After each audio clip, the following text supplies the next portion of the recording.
Now let's dive deep into this big LGBTQ story for today. I'm Raji Narayan Singh, and let's queer up drag culture. Does RuPaul's Drag Race provide proof we don't value our LGBTQ older people? RuPaul's Drag Race Season 17 has sparked debate about age representation in drag. Louisville Queen Lexi Love, 33, was playfully called grandma by fellow contestants on the show. Social media was full of reactions raising questions about the show's treatment of older queens, despite being hosted by RuPaul, who is 65. The show's track record with older contestants is mixed.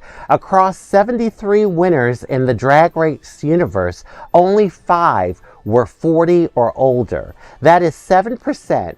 Sharon, the oldest winner at 45, won Drag Race España in 2022.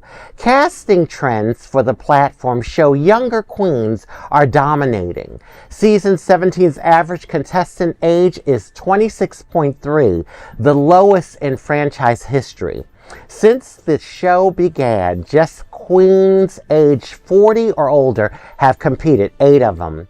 Older contestants often face jokes and challenges ill-suited to their experience.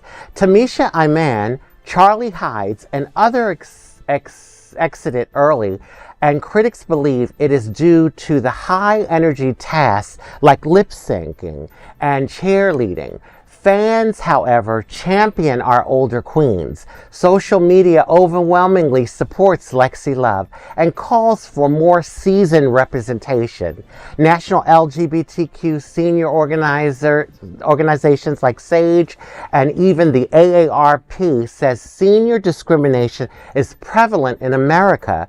SAGE adds that it is especially difficult for LGBTQ seniors in our youth-obsessed, quote-unquote, LGBTQ community.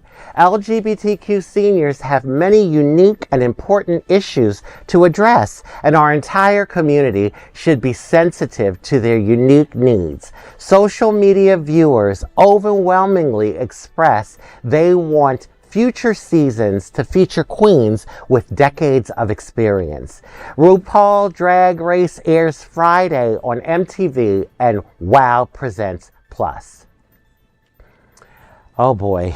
Okay, so I'm an older queen, obviously, although I know that I look at least 30, 35. I don't want to push you. Girl. I love you for that. But you know, it's interesting when you look at the statistics, and it does exist. The age discrimination does exist. And I think especially here in the Western part of the globe, it's all about being young, youthful and all of that. And you see it in the marketing and everything.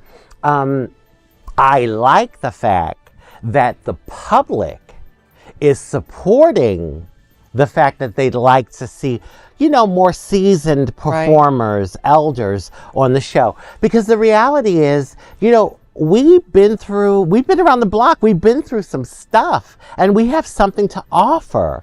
And I feel that way sometimes when I'm in younger spaces, like, they people want to disregard me a little bit. Not everyone, but I felt that before.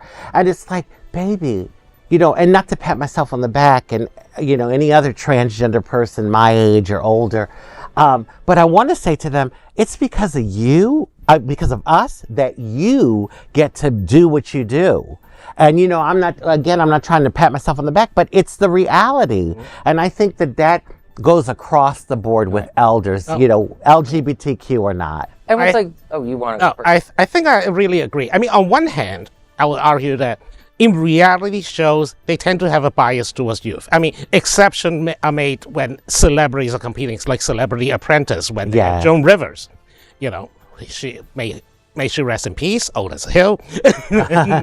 But on the other hand, that's the nature of reality shows. They feature a lot more young people just because young people make for exciting television. Yes. But on the other hand, I believe that especially in our community, that youth is it's drastically overvalued. Yeah. You know, we come from a culture, we come from two generations of people who are basically dying of middle age from HIV/AIDS.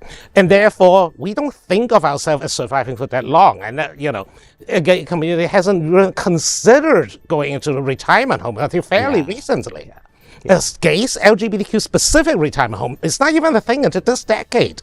Yeah. Well, like, the 40-plus-year-old queens are not looking to go into a retirement home. But we can make jokes about Bob the drag queen getting ready for her retirement. Well, but in all hold seriousness, on. like, one, they're like, I find the older queens always way more interesting on RuPaul's Drag Race. Like, you know, like Bianca Del Rio, she was 38 when she competed. Yeah. Way more interesting than some of the young queens. Like, that was one of the last seasons I really watched, because after that season, with Bob's season, they had a slew of like kids in their 20s that were they were very pretty young men, and I'm like, I'm sorry. The whole point, I'm sorry, I'm speaking girl. The whole point, girl, Oh Lord, it's about to be a fight on Queer News tonight.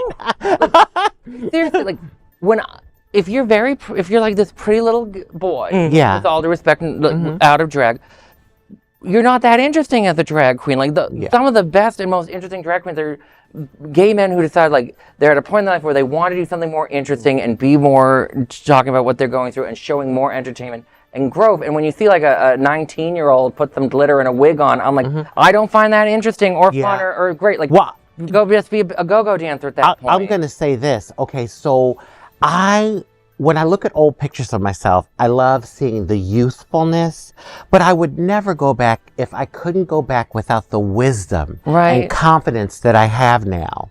And just want to point out something. The Golden Bachelor was a hit. Last season, it was, I think, they got more watchers or viewers than all of the other Bachelor shows. Yeah. So, you know, that speaks to, you know, the fact that elderly people, well, I'm not elderly yet, but older people have something to offer. You know, we have a wealth of knowledge and experience. And, you know, hey, what makes wine good? Right. And like, before age, honey, and aged wine is better. And that's how I like to look at myself. Go ahead. You know, before RuPaul's Drag Race, at least where I lived in like Providence as a kid, like, the drag queens were not like these 19, 22-year-olds. It was always like these older performers. Like in Providence, we had Kitty Litter, and I don't even know how old she is now. She would even make a joke about being an old queen. Like, that was sort of the experience of the gay scene back then, was the drag queens were not like the young kids. They were the more seasoned, like, fun queers that everyone knew. Well, I mean, back in the day when I lived in Boston for college, 1,000 years ago now, there's Athlon and Access. They even do like 21 and like under 21 nights, so that, you know, the kids can go in and watch drag, and all the drag queens are much older than the current crop. But I think the experience part is what like Gen Z now call lore. Like, these people have backstories, and like personal experience is a hard component of a performer. Yeah. And there's the professionalism. Like, I had the distinct pleasure of working once with Chad Michaels. I was a back-end person. I drove her and like all that. Such a professional actress and actor, like, just so great to work with like an experienced queen like Chad Michaels. You know, some of these kids today, you hear about some of the stories about what happens, and they're a mess backstage. Not someone like Chad Michaels. I just got to say this, honey. I just got to say this. They were calling that contestant's grandma at 33. So what the heck am I? A great-great-great-grandmother? Oh, I mean, come on. Like, hello. If someone's grandma 33, I can say a lot of mean jokes about red states. I'm not going to go there, but that means that I'm like the creature of the crypt at this point. But, okay, anyway, the crypt creature says, this is a big LGBTQ story for today. There is no other queer non-profit media platform like this in the entire world. Support our LGBTQ stories by subscribing and sharing Queer News Tonight.